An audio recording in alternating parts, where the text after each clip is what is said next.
welcome everybody to Right Better Together. I'm Jon Meyers. Hey, look, everybody. It's the third most, what are you? I forget now. Third most interesting woman ever. The third most interesting woman ever. Yeah.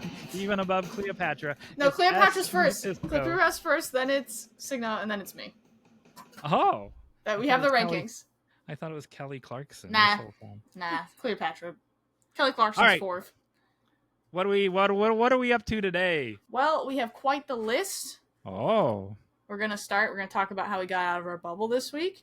Yes. We're gonna do the viewer responses, which is fun. And then the guest today is actually me, and we're gonna talk about my writing process. Jon Meyers are gonna talk a little bit about how we feel about how I write. Yes. And I think it's important because you are multi-genre. And so it's one that's rare that people write more than two genres. And so I wanted to learn how someone who writes 5 genres, or the next one will be a 6th genre. It will be. I know. And so I want to learn how it changes. Yes, right. And we will. And then we will do Hey Jon Meyers, and then we will do our final act, and it'll be a great time. Yes. How'd you get get out of your bubble? Well, you go first. I want you to go first today. Can you do how you got out of your bubble? Sure. I went to my mail. I thought you were going to interrupt me when I tried to say mailbox. I went to my mailbox. I didn't go to the mailbox. My silence is deafening. I don't need to say anything. I didn't go to my mailbox, and I don't have male friends. All my friends are female, so I didn't go to my male friend's house. No, I have some. I have a handful. I have a few. I have one male friend. But anyway, I was on my stupid walk, #stupid walk. No, that's the mental health walk. # love the mental health walk. This is a mental health walk, positive zone. And I walked by off in the distance. I did not literally walk all the way over to the Holiday Inn Express, but off in the distance, parked in front of the Holiday Inn Express was the Savannah Banana trucks or tour buses. And do you know who the Savannah Bananas are? The Savannah Bananas are sweeping the nation. Right now, you cannot get tickets to a Savannah Banana baseball game. They're like the Harlem Globetrotters in that they do wacky stuff and wacky dances on the TikTok. And they play real baseball games, but they have wild, crazy antics. That's kind of fun. That's different. Yeah. And so their tour buses have big, giant Savannah Banana on the side of it. They were just in Nashville in May, and so I would be surprised that if they were to come to my undisclosed location, but there they were. And so when I got back home from my #stupid walk, that was 93 degrees out. Okay, that is a stupid walk. Too hot. I get on the neighborhood page. Every neighborhood has a community neighborhood page on the Facebook or on something. There were 100 responses of people posting the picture of the bus. And I can put a picture here. I didn't take a picture, but I can grab one of those and put it here. And the first 3 that I read, not exaggerating, were people that had anger issues that were mad. They're like, I can't believe the problem with this town is people come to town like that and no one told us they were coming. My daughter loves the Savannah Bananas and she's going to miss them. She's going to be crushed. And then someone else says, yeah, this town sucks. Celebrities come to this town and they never tell us. So there were 3 of those but there wound up being probably 20 out of the 100 of people whose instinct were anger, not, and then there were 80 people that were like, oh, that's so cool. Where are they playing? Or that's so cool. That's weird that they're playing in Nashville. Or it's weird that they're playing when they were just here in Nashville in May. And so the end of not the end of the story, but the end of the mystery is they were just stopping at the Holiday Inn Express on their way to wherever they were going, Huntsville or Cincinnati or wherever. I don't understand, and you confessed to your wrath last week and your anger issues. Every person that was mad, they were mad because they missed out, but then it would escalate in the same comment of, that's what's wrong with this town.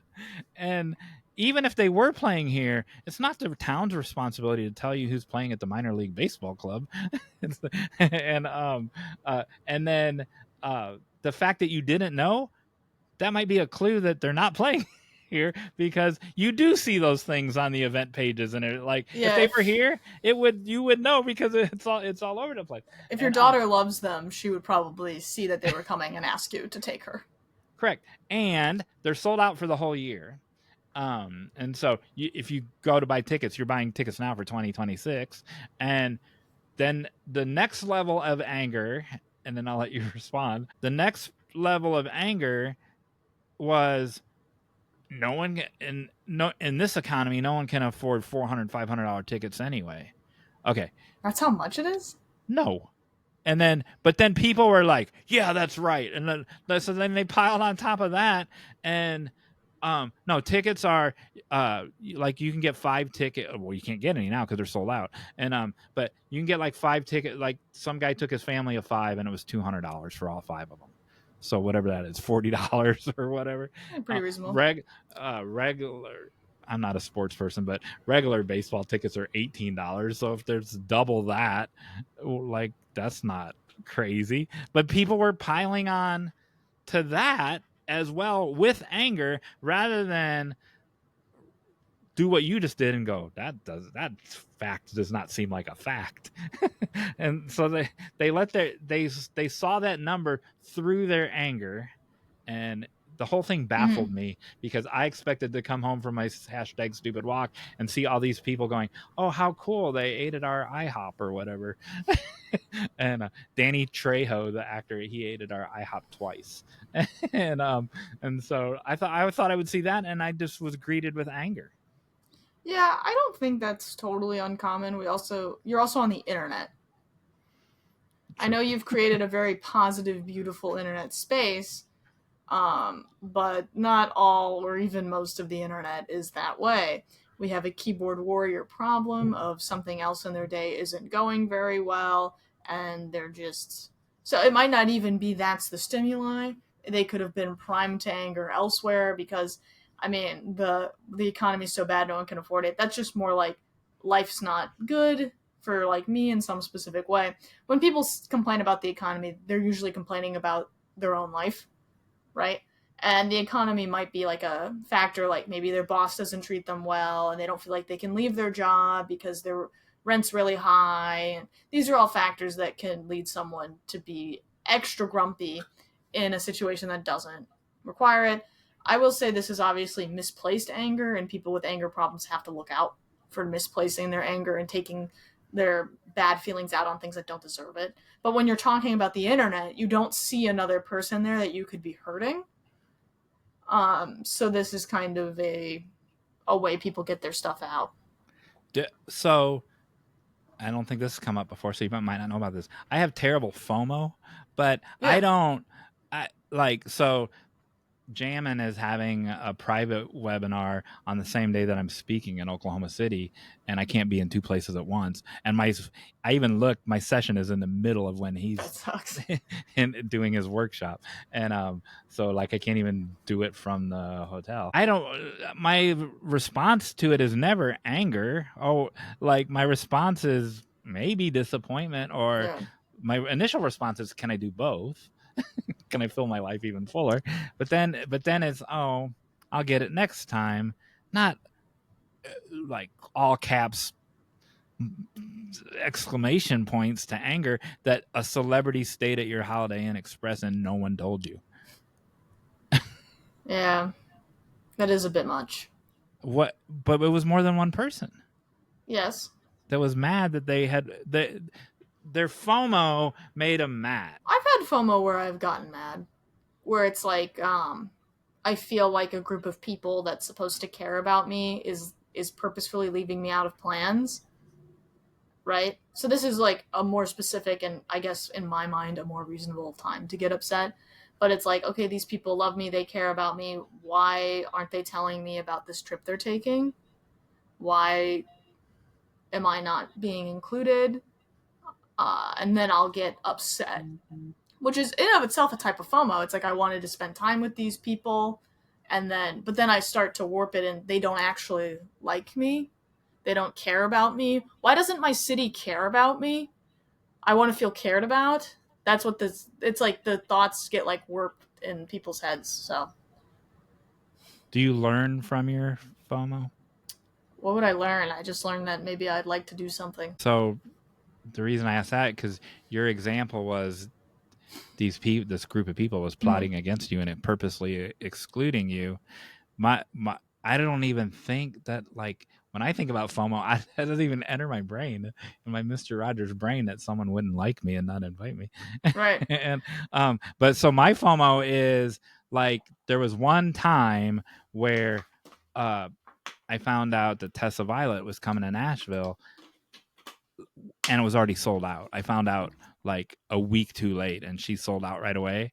I still wound up going and I still wound up getting tickets, but my FOMO was like, oh no, I'm not gonna be able to get tickets. So I learned from that. So now, Doty tickets go on for February 20th, go on. I don't have a date yet, but they go on sale tomorrow at 10 a.m. So I have my alarm set at 9 and I have a reminder set at 9. I have a reminder on my phone set at 9 so I can get in line to get tickets at 10, no matter what. I'm not going to miss it. So I learned something from my FOMO, but I didn't get angry about it. Right.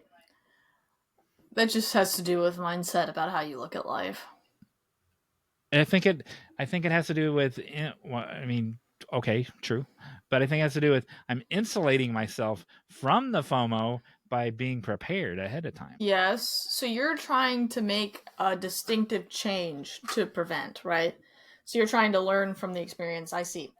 Other people don't feel like they have power over their own lives, and that's what makes them angry. I'm not saying. Okay, here's the next question. I'm trying to guard myself from the FOMO. So you get in line at 9 a.m. What if you don't get it? So you made all this effort and you still don't get it. That would never cross my mind ahead of time. At 10:01, then I would think, dang, I did all that and I still didn't get it. And you're disappointed. But from 9 to 10, I would never. There are people that hit. We've talked about this on the show before. There are people who hit submit and go, they're not going to print my poem anyway, and they hit submit on the poetry contest or whatever. I would never do that. I don't go, oh, I'm going to win this thing either. But I never think they're never going to print it, and I would never think from 9 o'clock till 10 o'clock that I'm not going to get 2 tickets until 10:01 if it happened, but it would never even cross my mind. I wouldn't. Yeah, that's just a difference between how you process reality and how other people process reality. Yeah, I don't think. I can't remember if it's Ticketmaster or Live Nation, but I don't think Ticketmaster might be out to get me, but I don't think Live Nation's out to get me. Okay. Ticketmaster is evil. Okay, I don't have an opinion on that. All right, continue. How'd you get out of your bubble? I was not very good about getting out of my bubble this week. I was very resistant to trying new things. I had a bit of a health episode this week. Not anything awful. It's just my normal chronic illness where I didn't do a good job eating, and so then I got really low blood pressure, and I was trying to work out at the time, so it ruined my workout. Because I couldn't exercise and I went really far because my gym is closed for rehabilitation. I don't know, when they fix up your Y. And so it was just kind of a dull week for me. It wasn't very positive in pretty much any way. The thing I did that I'm proud of is I've been bothered that I didn't have anywhere to hang my dresses. I'm not wearing a dress today, but I usually wear dresses. So I built myself a rack for my dresses, which is something I haven't done before. So I felt very handy and cool. Though, to be honest, it was like prefab, so I felt more like I was building Legos. So I know that's not outside my house, but it was a new thing I tried, and I'm quite pleased with it. It is getting out of your bubble because you don't normally build one of those. No. I would do it again. That's how much you liked it. You would do it again. Yeah. But did you go to your mystery job? I did go to my mystery job. So you didn't. you weren't isolated where you didn't leave your new couch. You did leave. No, I did like my new couch, but I did leave, and I did my work, but it wasn't anything exceptional. So it was just, There you go. Yeah. That's my thing. Very boring. Maybe next week we'll have something more exciting happen. Next week I'm going to see Linkin Park. So we'll talk about going to a concert for the first time in many a year. Did you use Ticketmaster to buy the tickets? I have no idea. My fiancé bought them. Oh, you should mention him more often on this show. Yeah, I should. He's a great person. He helped me build my shelf. While we were building the shelf, he did a Steve Irwin impression where he actually pretended that, like Steve Irwin's always like, oh, it's such a beaut. And instead he's like, this ugly bug. So he was like negative Steve Irwin while we were building our shelf. Except Steve Irwin, not to bring everyone down, but Steve Irwin's dead, man. No, he's alive in my heart, Jon Meyers. So you said he did a Steve Irwin impression. I'm like, that's not too hard. Just lay there. That also wouldn't be much help. That's dark. He did the voice and he did like the little attitude. It was cute. Emily's brother-in-law had a response where, because we always mentioned her sister, and we never mentioned him. And he's like, we had to do a David shout out so that we could mention him. And then he was all better. Yep. People just want to be appreciated, He loved his David shout out. Very cute. All right. So, do you have a response? Do you have your response ready? I not only have one, I have two. I have a really short one. Oh. The first one is our guest that the episode that will come out today that I edited last night. So we're recording this in the middle of August, and so today's episode, Signa, she responded to the Carrie Drobin short with you. She responded to you with 3 or 5 laughing happy emoji faces when you said that's a little dark. She loved that you said that's a little dark. She was drawn to your darkness. Yes. We have a connection. Yeah, totally. The other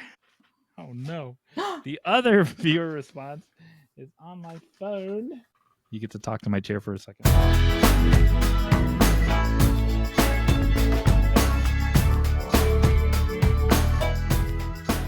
Property management pen. Did you you just did a commercial for property management? I almost did, but then I was like, I don't want them to know. Like, I think this is actually that's not my zip. So in response to gelato is not an ice cream short. Oh yeah, people are gonna get heated about that. I saw the numbers on that. People are gonna come for me. Well, first of all, it had more likes than any other video ever had. But so do you know what TPWNY is? TPWNY. TPWNY. No, but that might just because I'm dyslexic and I can't visualize it. Well, I thought it would be like, you know how people will abbreviate the Real Housewives of Beverly Hills or whatever they'll put. I thought it'd be something like that, or I abbreviate hashtag TPHOLK from my novel. The new Dodie album that comes out, it's not for lack of trying, and so it's hashtag NFLOT. And so I thought it was something like that, but I Googled it and I just got like sciencey computer terms and stuff. So I like being up on the pop culture, man. I like knowing these things, and I can't figure out what it is. So I'm going to have to ask this person what it is. I'm going to have to... What is it? TPWNY. So why? Maybe it's a podcast, Tom Petty with New York. Like, I don't know what it is. And so I'm going to have to admit to this person that I don't know what it is, man. And is that the same video we say milk in? Correct. And so this is... I think that might be because when you type that in, the internet thinks you're trying to type in townie. Well, I also did that, and I'm like, no, it's not towny. It's so at to learn one. That's who the viewer responses from is at to learn one is their YouTube handle. Melk, where are these two from? This came up on TPWNY as well, and so they are talking about the pronunciation of milk and on TPWNY, and so then I thought maybe it would be like an NPR show. So I don't know what it is. NY is like New York, right? That's what I thought. With New York or Milk. Milk. And so, but last night editing, we also say two the same way. Two. Yeah. And what's the other way to say two? Two. But we say two. We really punctuate our two. And so I want to see how you say this word. Now say it how you would normally say it. The pressure. Roof. That's exactly how I say it, because I got a new roof yesterday, or not yesterday, but earlier in the month. Yeah, like a dog. Yeah, exactly. So thank you. And because every friend I have will be like, oh, you mean your roof? And I'm like, roof. Yeah, roof. No, I don't mean my roof. I mean my roof. Thank you very much. And then we say stood. We stood over there the same. Oh, I just said one. How do you say, this will be the last one. I have one though. Okay. How do you say this underneath roof here? Over there. Say it again. Over there. Oh, I blew it. I'm going to have to cut that part out. No. Okay, just cancel it. I say over there. Over there? Yeah. Yeah, over there. 1, 2, 3, 4, 5. Yeah, no, my speech impediment came for the THs, so I'm a bit tighter with them. Count to 5. 1, 2, 3, 4, 5. Yeah, you say 3 like a real person. I say 3. I say it like a tree growing. How do you say it? Tree? 1, 2, 3, 4, 5. 1, 2, 3, 4, 5. Gotcha. Creek or crick? Crick.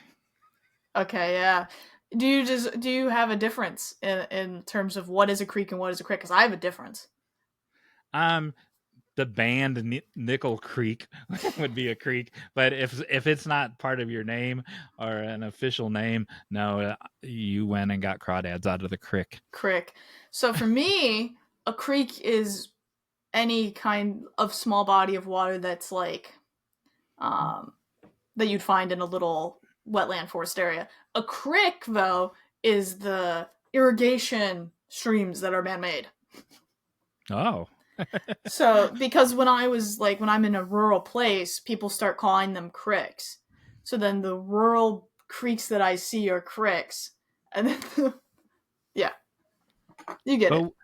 We grew up with civilized people. It's not like we're... I didn't. I did. I'm just joking.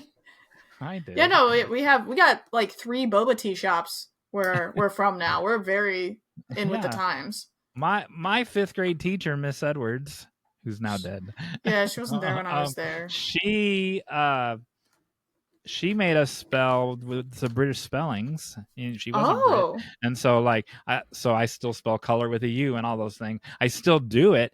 And she told us because when we got to college that it would separate us from the rest of the people in our cohort. And all it did was make my professors mad when I got to college. But when you have a habit that you've done your whole life, it's hard to get rid of. I purposely when I write, because I work for that on Mondays, I work for the Into the Script, London screenwriting group, and so I don't have to adjust my spelling because I already have all the U's where they belong. Nice. But when I wrote this, what am I going to do? I got 2 Londons. I got London, UK. And I got London, Kentucky. So I made the decision to take the U out, and I kind of regret it. But I figured more people in America would buy it than in Britain. I think that also, given the setting. Correct. I feel like that's a fine choice. That's the choice I made. And, I like the choice. I think it was a good choice. So we'll move on after this. So I'm disappointed, not in you, but what the heck? Not in you. I'm disappointed in that you don't say over there. You say Over over there. there. But you were Yeah, trained out of it. I was, because my speech impediment was thick and my THs were bad. So that's probably what you probably would say it like I do. Because everything Probably. else you said the same way as I do. But yeah, I love that. definitely possible. I But love that you say roof properly. roof. The roof. So our guest I'll say it today, both ways. I'll say it both ways. I don't care. I will never say roof. I'll say roof. Roof. Roof. It's Yeah. like Scooby Doo or something. So our guest today is S. Matisko, the third most That's me. prolific woman. There are a lot of people who publish way faster than I do, though I don't know if they do it. True, but fairly. you said that you were disappointed, and because you didn't have a book yet out this For the year. year. Yeah. Well, but you have 5 books out in 4 years, basically, Mm-hmm. and that's not. That is not something to be disappointed in, and Okay, Mr. Rogers. but it's not even close. There are still people watching this who they're working on their novel for 10 years and they're afraid to pull the trigger or whatever it is. We talk to them when we have appearances. They'll be like, "Oh, I have this best story," or screenwriters are like notorious for that. They work on the same thing over and over.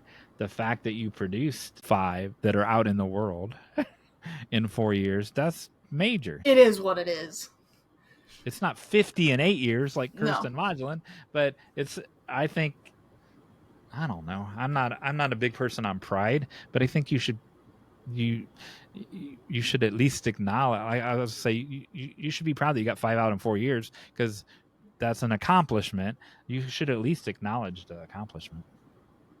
Yeah, no, it's an accomplishment. I like it when I hold the stack. That's the only time I feel really pretty good, when it's one of each book and it's like heavy. You know, that's volume of completed. Thank goodness you don't have 50 to hold up. No, that's why I'm going to the gym. I will never produce more books than I can carry.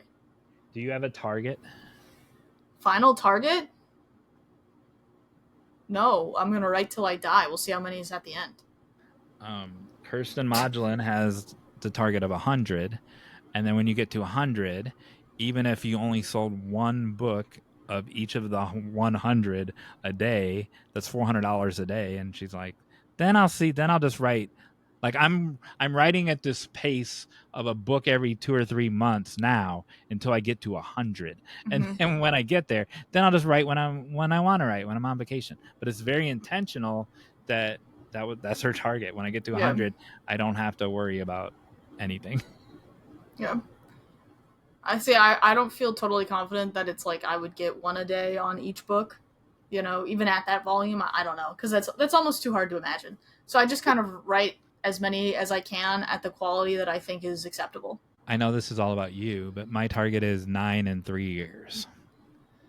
That's a lot. I know. That's more than I did. And I started this year. I'm not counting the one we did last year. And so if you count that, I got 2 in a year, because it's literally 2, less than a week. So I got 2 books in less than a week in 51 weeks. Mm-hmm. I have 2 books. And but if you count 2025, I only have 1, and I'm supposed to have 3. Yep. But I'm not disappointed. I'm just like,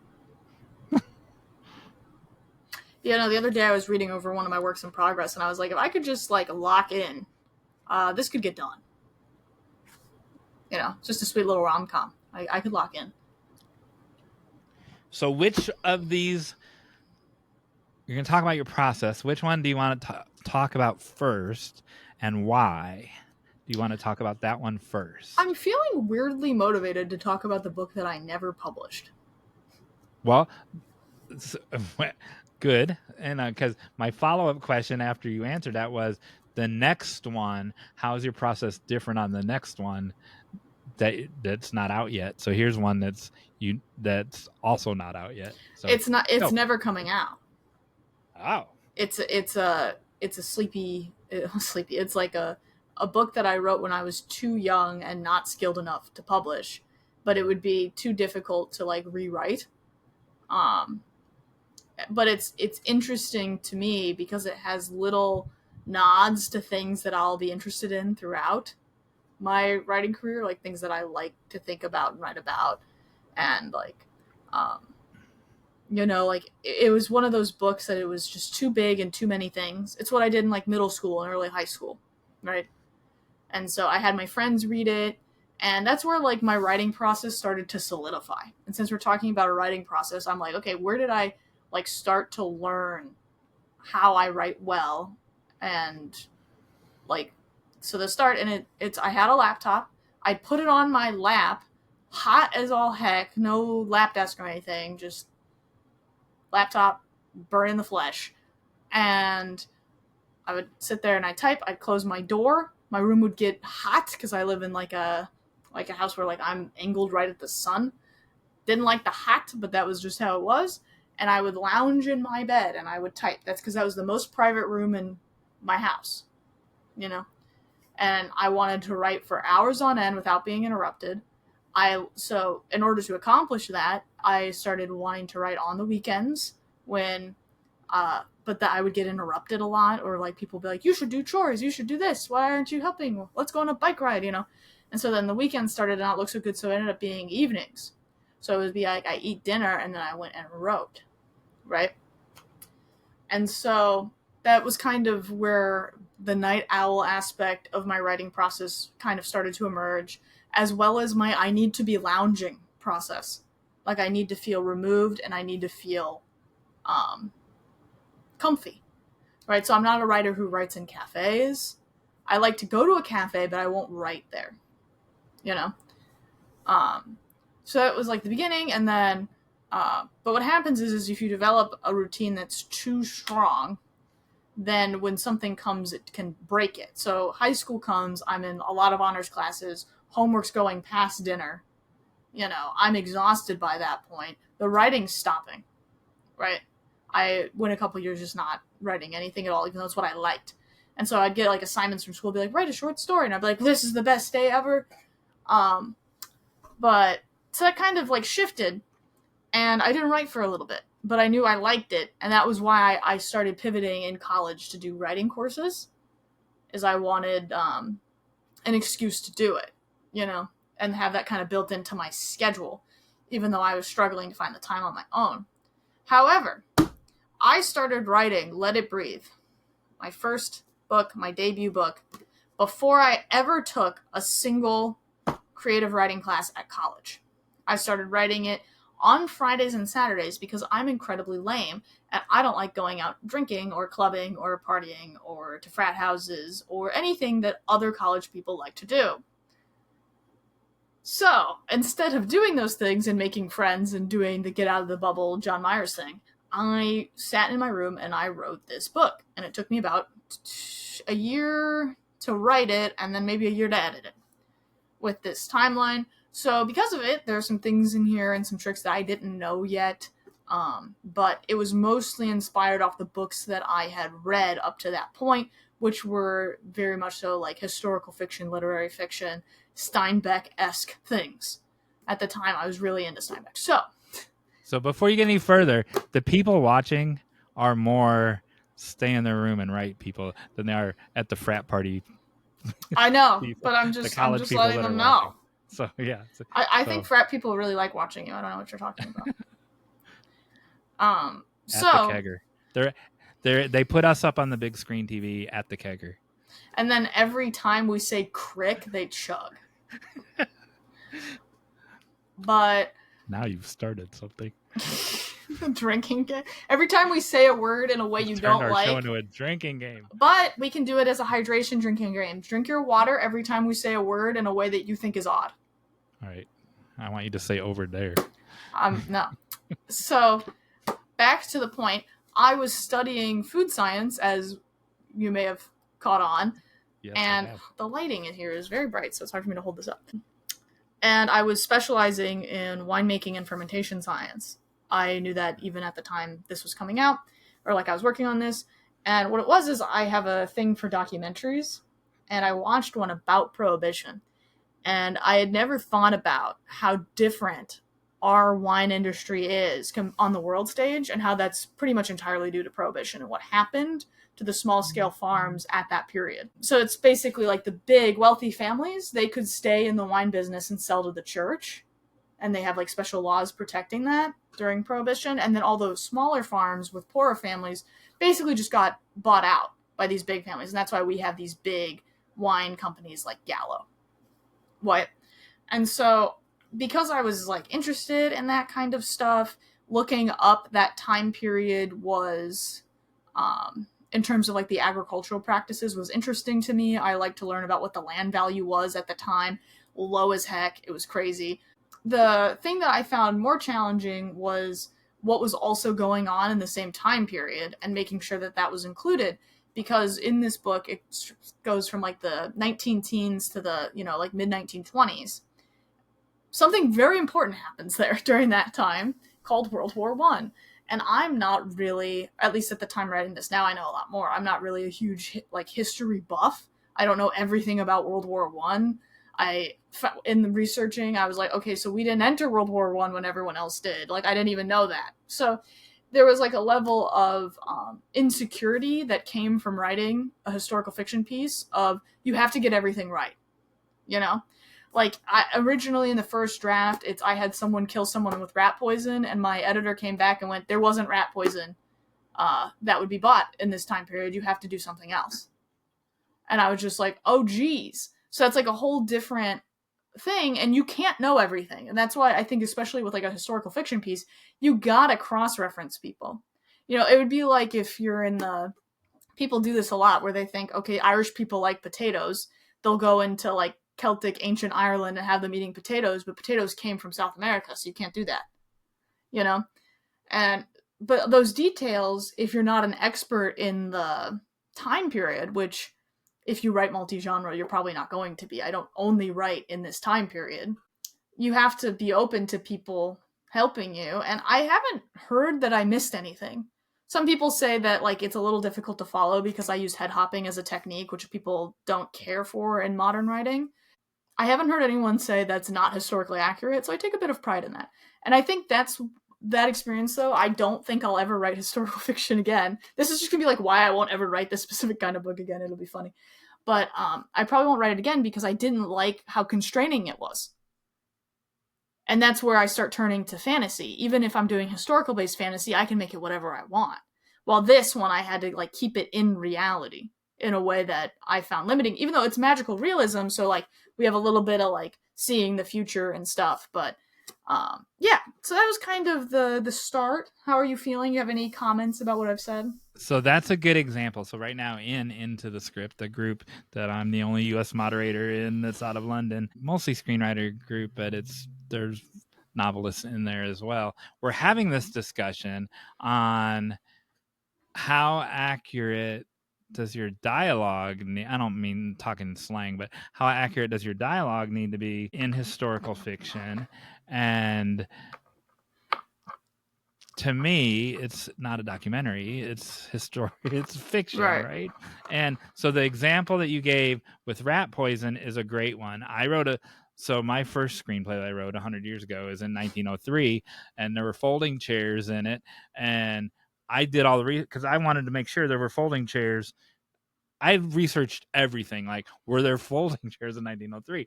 And so there were, but the patent was in 1850 whatever. Yeah. And but at that point you wouldn't have had them in your house. You would, like churches would have them, or an organization, the Kiwanis Club meeting or the Moose Club or whatever, they would have them, but you didn't really have them in your house. Well, mine was in a hospital, so you could have had folding chairs in a hospital because you had to buy them by bulk in 1903. So that was accurate. That was the one time when you said no one called you out. There's the one time someone called me out. Yeah. Like, well, they'll call you out wrong. That's fine. Yeah, but I had done the research. Had I not, I'd have been like, oh no, look, maybe you're right. Yeah. But no. What do they call that? They call this something. It's like there's like a technical name. Like, is it like the Ashley phenomenon? There's like a specific girl name that was present in the Middle Ages that when you say it, you're like, nobody was named Ashley in the Middle Ages, but it's like they were. Oh. I don't know about that. But comment down below if you know which girly name it is. Yeah, tell us what that is, or we'll tell you next week. We'll tell you next week before this episode actually airs. My argument is that that conversation between Cleopatra and Mark Antony never happened. My argument is I don't care. It's fiction. It can happen. It's not a documentary. Now, they can't be talking about rat poison or folding chairs. And then I don't think you can redraw the borders of whatever the borders were in 1850 of whatever European country. I think the countries have to exist the same. But that's about it. The line that I draw is, what about Watergate? What about 9/11?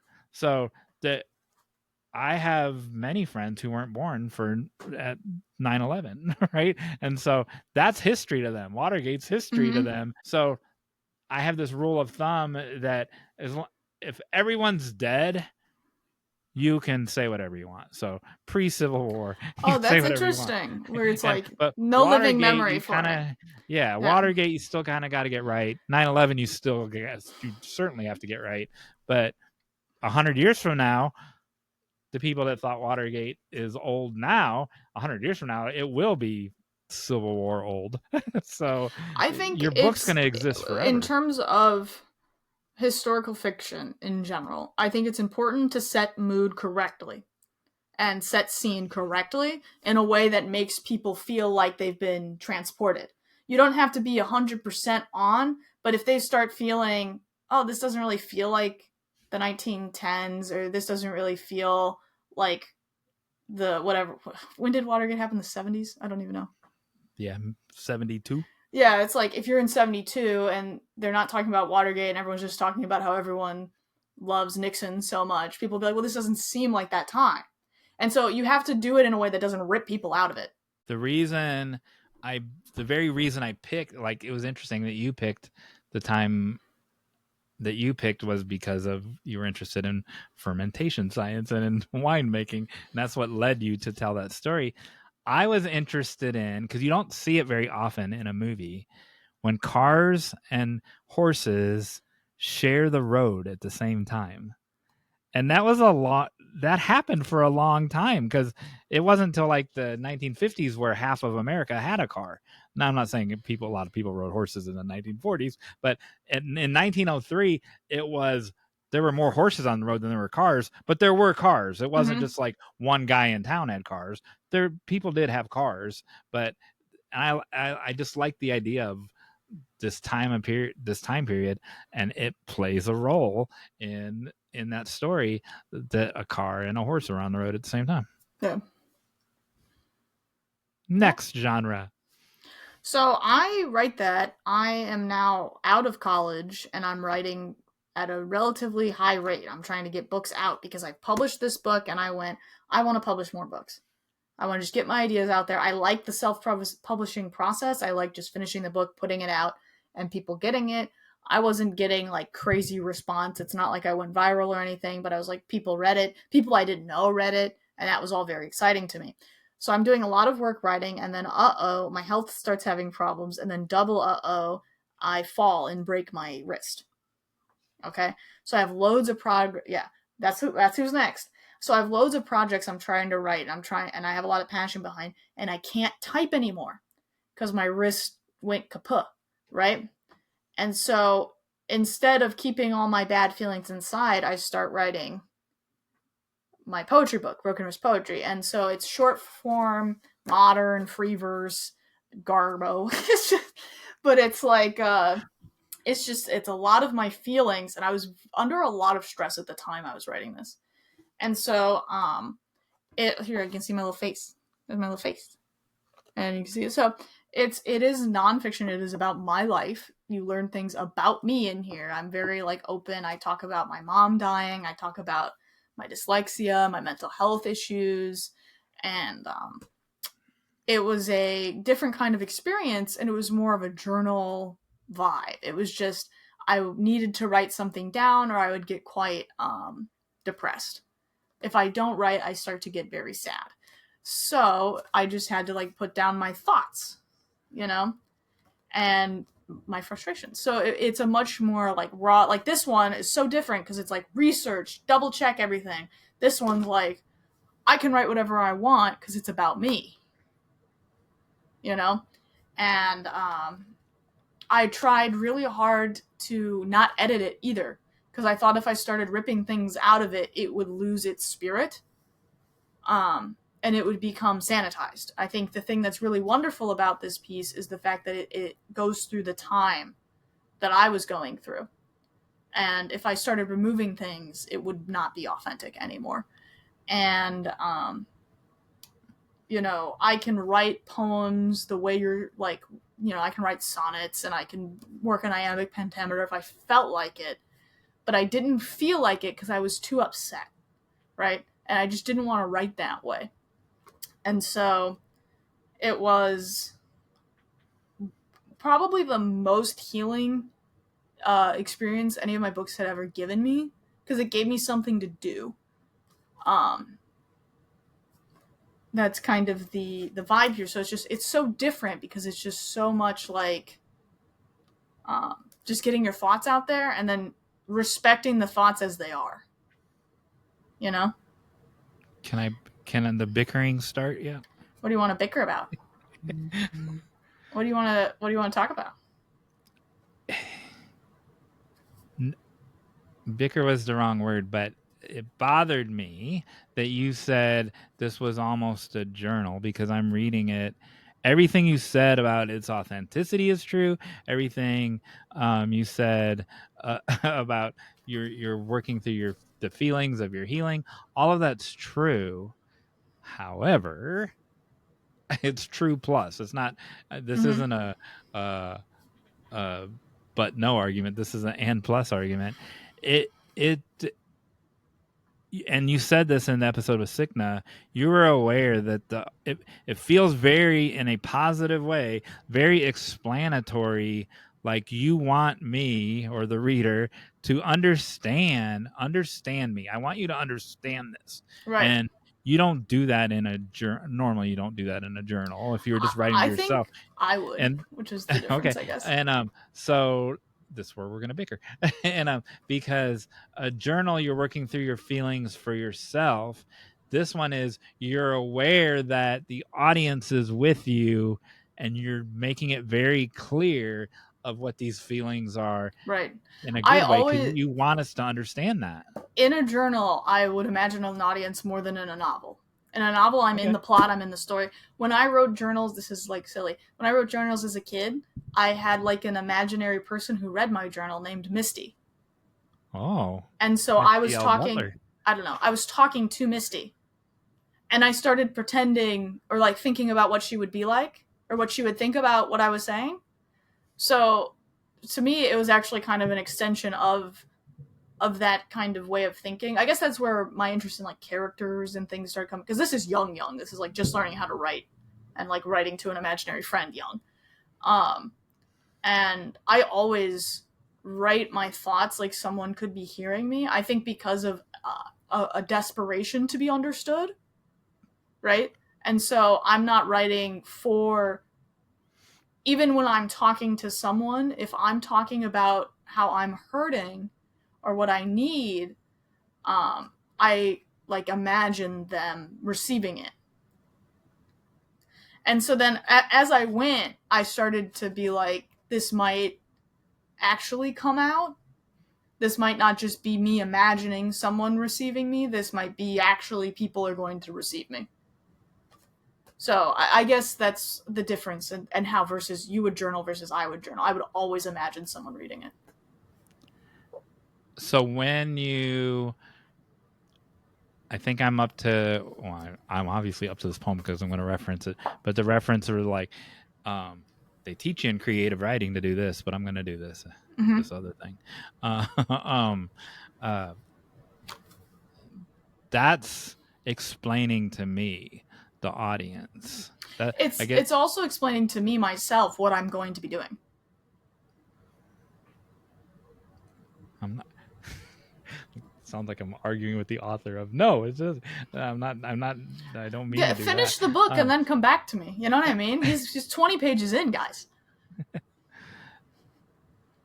what I'm saying is that in a positive, I like have to be so careful that you don't take anything I'm saying negative. In a positive way, it's explanatory. You can almost see the process in the 21 pages so far.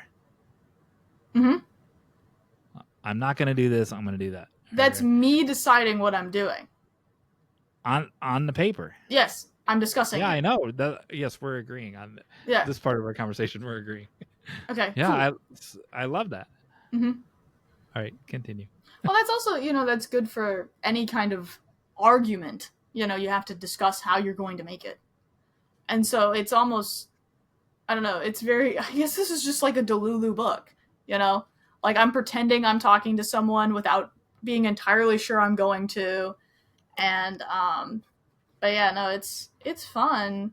And it talks a lot about like my grief and stuff because I broke my wrist right after my mom died. So you learn a little bit about my lore if you're interested in my lore. So that's kind of, I don't know. So it's just a very different process, very like Wait, quick. So now I'm confused. Okay. You said you were 8 when your mom died. Yes. And now you said you broke your wrist right after your mom died. Yes. I broke my wrist twice. I've broken my right wrist and my left wrist. Okay, thank you. Because I'm like, because your boyfriend's like taking off water bottle caps. No. Like, your 8-year-old boyfriend? No. So you'll get there. Okay. I don't think you're there yet. Where I started, right. I will say directly, I think I'm thinking about my mom because I broke my wrist before. Actually, I think it's early. No, I know. No, I get that part. I'm saying the sentence you just said now on the podcast. I'm not talking. I'm saying that. You wanted me to clarify for the audience that I've broken my wrist twice? For me? For you? You were confused? Yeah, no. I broke this wrist when I was 9 or 10, and I broke this wrist when I was, check's age, 23, 24. Oh, so I'm not that far. Cool. Next book. So, I had bigger projects in the work. I'm finally able to type again, so I end up having a hard time getting fully into my bigger projects, right? And I'm still feeling a little frustrated because I had a frustrating time. This book comes out of that. Decay, A Tale of Destruction. This is a novella. I know you don't believe in novellas, you just think everything's a novel, but no. Now it is bicker time. I think the scope of character development and their arcs determine whether it's a novel or not. The depth of some of the themes, and I think this book is too scary for you. I'd be incredibly interested if you read it, if you would give a concept of novella or novel. It is short. It is like 30-ish thousand words. I love talking to writers because I can say words and not pages. I hate saying pages. When people are like, well, how many pages is it? It's however many pages I want it to be.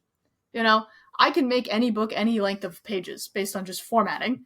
So, like, what kind of question is that? Ask me how many words there are. We're so different. I'm like, because to me, when I made this, this was a product, right? I wanted it a certain size and a certain number of pages so it would fit in your purse or fit in your back pocket. And I didn't care how many words it was. I cared how many pages that it was. No, I don't. I don't make products. I make stories. When I get, it has to still be a complete story. When I give a student an assignment, they always want to know how many pages does this paper have to be? How many words? Words, not pages. Neither one. If it's a free write in a class, I want you to write for 22 minutes or I want you to write for 18 minutes. I don't care if it's a paragraph or it's 6 pages. And then if it's a paper, same thing. The university cares. I don't care. I want you to make your argument, and your argument has to contain these 8 elements or 9 elements. I don't care if you do that in 6 pages or 12 pages or how many words. I just want you to make a complete argument. Right. So go ahead. I don't really have a follow-up to that. We very heavily disagree in this arena. Yeah. So do you like words because the discussion we had about putting the page numbers in here in the poetry book, Mm-hmm. the page numbers indicated, I thought that was brilliant. The page numbers indicated progress, and you weren't making progress, so you didn't want those page numbers there. Right. Did I describe that right? And so is the word count important to you because you can see progress, or no? The word count is important to me because it just gives me an idea of like pacing. So I made this book incredibly fast paced. And that's part of the reason it ended up kind of short. Like something happens very important every chapter, bong, bong, bong, bong. You know what I mean? And so it's like if it's too long and not enough is happening, then I'm making a slower paced story, which isn't the goal. So, and also just I feel like it gives an idea of like workload. Like this didn't take me as long to write as say Let It Breathe did, which is almost 100K, right? Because it's like less than a third the length. And so that gives, because people often ask, well, how long is it? How many pages is it? They're asking how hard it was to make. Were either one of them outlined? I don't know this about you. Oh, so this is a good question. I do not outline. I get weird thoughts and visions in my head that I think are so strikingly beautiful that I put them into narrative. So, but are they anywhere? Are they bullet pointed anywhere on a legal pad or in the no. computer? And so there's no anything before you start. No, I am not an outliner. I'm a, what do they call it? A pantser? Pantser. Yeah. So, like, I can give you one of the first ones. So, Let It Breathe, softish spoilers, but like not crazy. The visions that came to me to write this story that were plot based were a storm where somebody drowns in a river, and it's very intense, and it's one of like my bigger, more descriptive moments in any of my books because it was like such an intense like visual stimuli. And then the other one was a little girl grabbing a chest out of fire using all of her strength to pull it out. Right? And so these like images that I get are really profound, and I have a lot of feeling with them, and then I'm like, what am I feeling? How did I get there? And that's how my plots develop, usually with these kinds of thoughts. So like this one, it was more like I saw the vision of a siege where monsters were fighting and trying to save themselves, and I also saw like a vision of like a werewolf, but it's not a werewolf, it's like a werebear, so it's like bigger, and like a vampire kind of staring each other down like they're about to fight, but they don't really want to. And so like I have these and I'm like, okay, how do I get there? How do I get to that moment of intensity? And then that's where all the details come in. So this is a intense book. It's about characters. It's about people developing friendships outside of what would be considered normal or rational, and like working against like a really hard scenario. Because at the start of the book, there is a huge war going on. A city is destroyed. Lots of people die. And the characters are just trying to figure out what they're supposed to do now. And so that's kind of the vibe here. I call it a dark fantasy. It's got monsters in it. Great for Halloween. This episode might come out around then. This is a great like spooky, like you want a little spooky kind of eerie read. I recommend this one. So that's kind of the vibe here. And I just wrote this one, and I remember thinking, okay, it's 30,000 words. If I want it to be a novel, I'm gonna have to make it longer, but I don't really want to. And I went, I self-publish. I can publish whatever length I want. I think it's done. And then it was done. And you can be Toni Morrison and put novel on the cover, a novel, and it's 26,000 words, 144 pages. So since you're a pantser, yeah, this has to do with the pacing. So that's why I asked that question. And so all of that, the pacing is totally important. And but for me, that happens in the outline. And so you don't no. So when when I asked that question, you had just said something. I don't remember what it was now. And you had just said gosh, I wish I could remember what it was. But anyway, you had just said something, and for me, all of those things are already worked out in the outline. So I get to have fun writing in the book because I already know the pacing, I already know the structure, I already know the arcs of everyone. I don't even have to write it in order. How do you control pacing if you haven't written the sentence? Because sentence length is also significant to pacing style. Because let you want to talk about novel or screenplay? Which one do you want to talk about? I know more about novel. I'd like to write screenplays. I love writing dialogue. It's one of my strengths, but it's like. So in a 112-page screenplay, I'm ignoring your answer and answering the other one. No, I'll answer your novel in a second. In a 112-page screenplay, my outline will be 30 pages, 28 pages, 34 pages. And so it's every scene.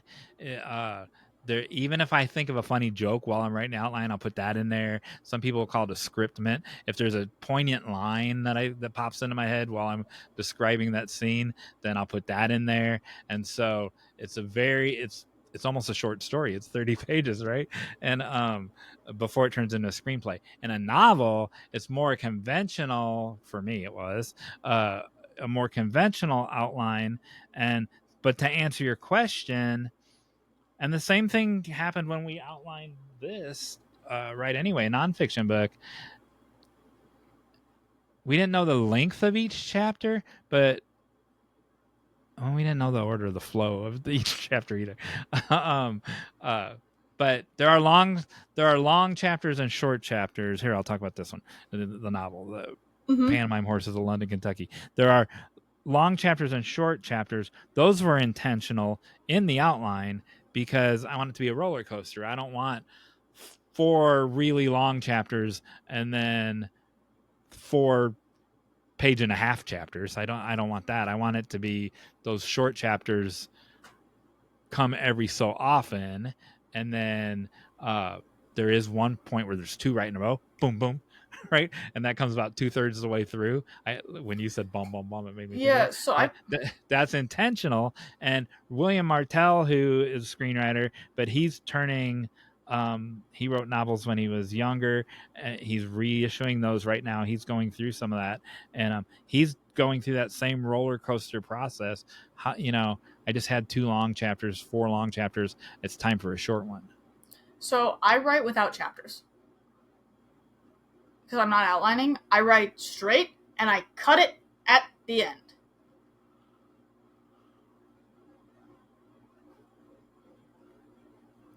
Are there chapters? Yeah, there are chapters, but I decide where they are afterwards. After the book is pretty much done. Wow. It's one of the last things I do. And so I can control the chapter length when I read the whole piece and I decide where the good natural stops are. And then I go and I make sure that those flow right, and then I might add a little bit if there's something missing based on where the cuts are falling. It's just so our viewers are clear, there's no right or wrong answer. Her way isn't wrong and my way isn't right, or vice versa. My way is crazy. That's what it is. It's not wrong. It's just insane. And my way is always right. No, it coincides with your personality and your workflow, which that's a different topic.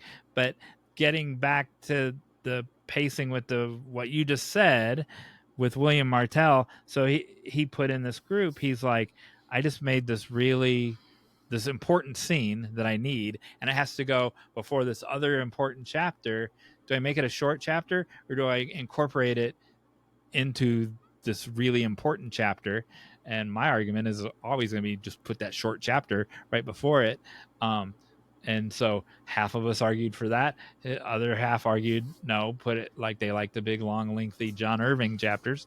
And what he wound up doing is he took that important scene, shrunk it even smaller, and made it a preface to the scene in the longer chapter. Mm-hmm. And I would have never done that. And I'm not saying he's not wrong. It's his choice. But I would have never done that in a million years. If this thing is so important that it needs to be in my story, it can have its own chapter. Yeah. One of the things that does freak me out, and I do think is bad advice, you know how you're like saying, oh, everyone can write the way they want.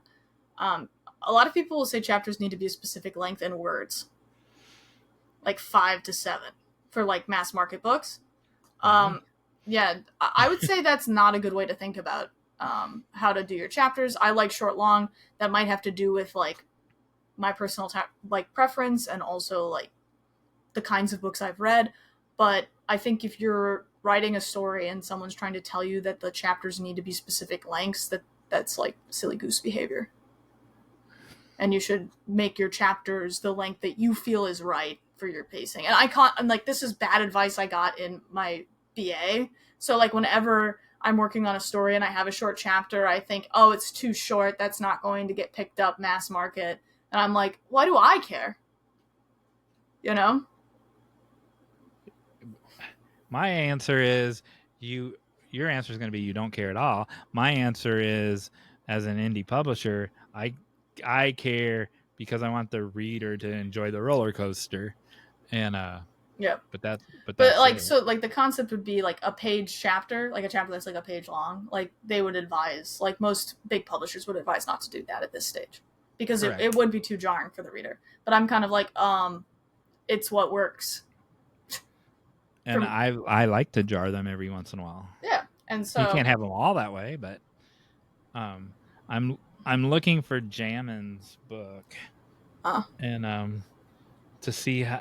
I never paid attention because his are a roller coaster, and he takes it to page level, which I did as well in this. That's why I think it matters. I believe, and William Martell agrees with this, by the way.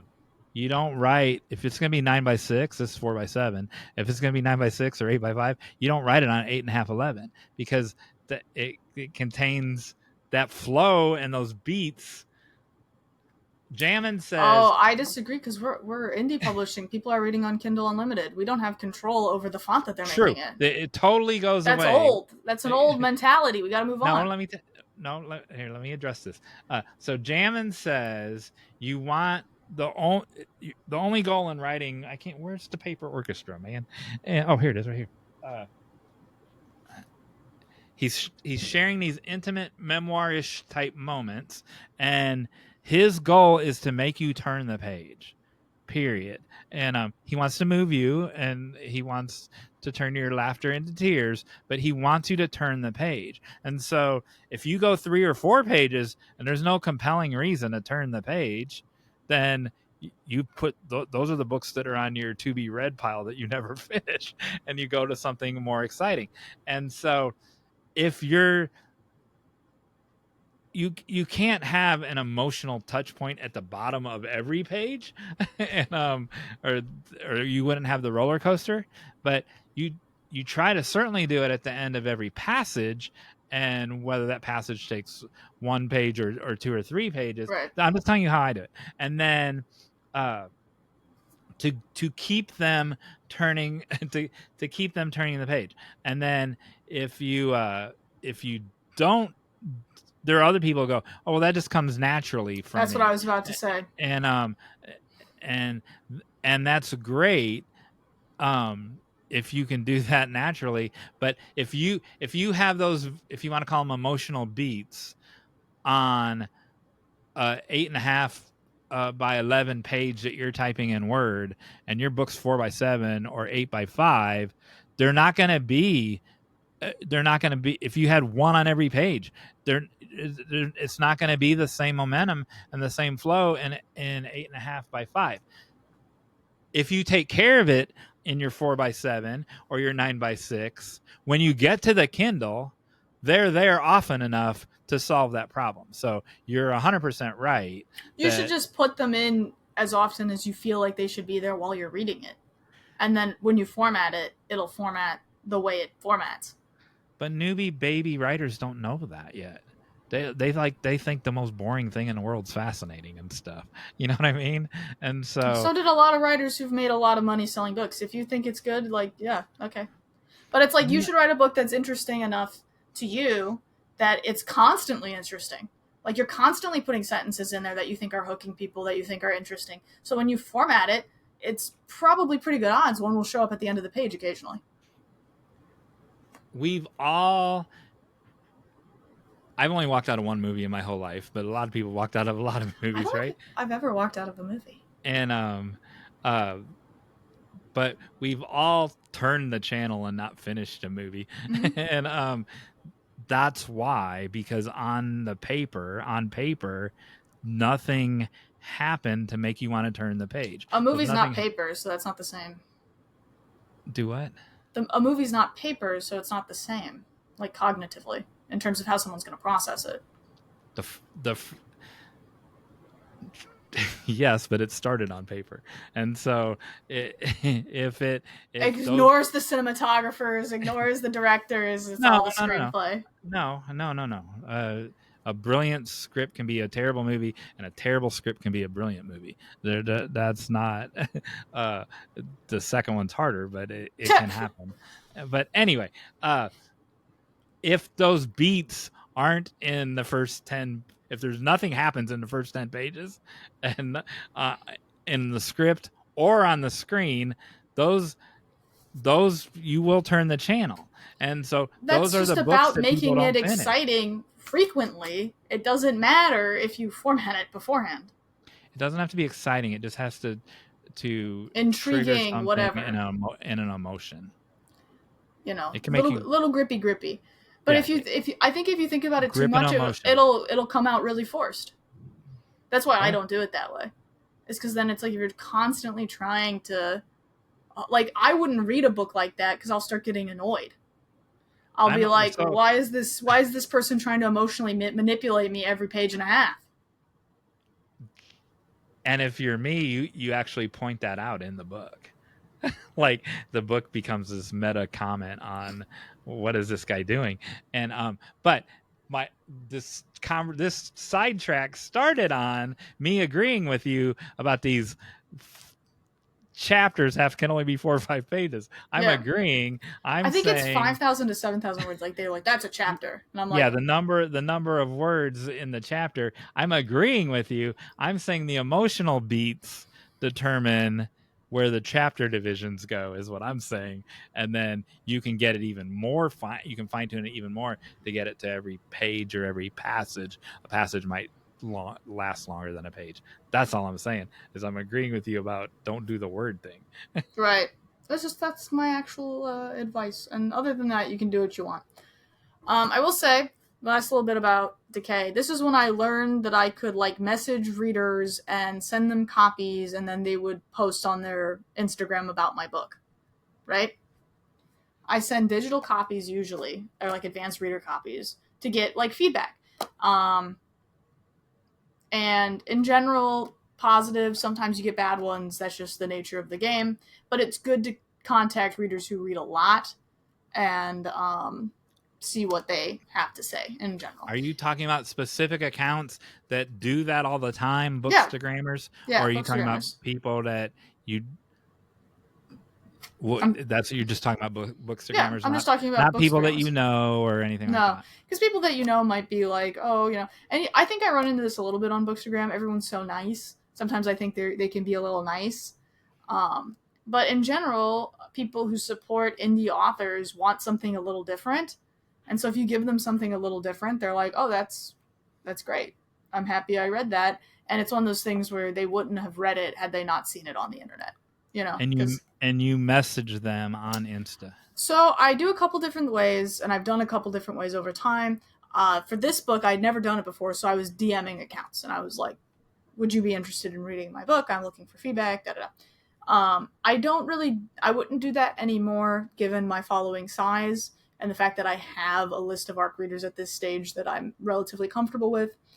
I put out, like, a call out post on my Instagram to see if anyone wants to sign up with, like, a description of the book type, because I'm multi-genre. So I have to let them know basic tropes and things that'll be in it, see if it's in their wheelhouse. And then I grab a couple of them. Usually I have historically taken everyone with plagiarism problems. I've never personally had a plagiarism problem or, like, someone uploading my work to AI. To my knowledge, I have not had that issue. But it's still a huge problem, so I'm going to be a little bit more careful, I think, with the size of my distribution in that arena. ARC readers are interesting, because some authors are really mean to their ARC readers, and I can't understand why. Like, they're very like intense and bullying, and they're like, you have to post it this day at this time and this many times to deserve a book. And I'm just kind of like, read my book when you can. Leaving a review is really helpful, so that like people can see like whatever you pick up from it works for me. So that's like one of the things that I find really confusing about the process. No, I think that's great advice. I kind of thought we talked about that once. That maybe we didn't. Like, I don't, or maybe we talked about it off camera. I don't bully my ARC readers, man. Yeah, and, I don't think we've talked about this, but people do. So I have ARC readers on every continent except Antarctica, and that's intentional. Gotta get on that. And that's intentional because then I'll read for them as well if I like their stuff. If I don't, then I don't. And that's intentional because then today's launch day, by the way, for this. It kind of dribbled out, but today's the actual launch day. They will be posting. I don't want to go between 2 and 4 and 4 and 6, and they'll just be posting whenever, and it'll wind up they post it all across the globe, and right. And then some of them have messaged me while we're on here because they didn't post, and they just sent me pictures of them holding the book or whatever. So then I'll post of someone in Austria or whatever, and but yeah, I don't try to tell them how to do. They're doing me a favor. And I've been like, I've almost ARC read for people, specifically poetry. I get like approached more than fiction because I think people know I like to read poetry, and there'll just be so many rules. And I didn't understand why my ARC readers were being so funny with me when I was being really casual with them. Like, they were like, oh, you really don't mind? And I'm like, no. Like, we all have lives. They're busy. I'm not paying you. You're not like what are you talking about?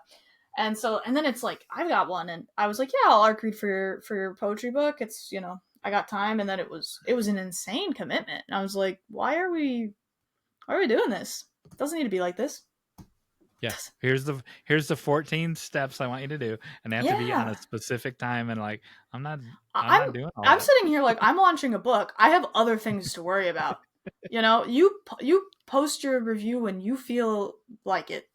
Like, I'm not going to babysit you. I might send a follow-up if I have a large list of people who haven't posted like day of or a couple days after, just be like, hey, launch day's happened. Or is happening. I think I usually do on launch day. I email everyone to let them know that it's like, today's the day. But I got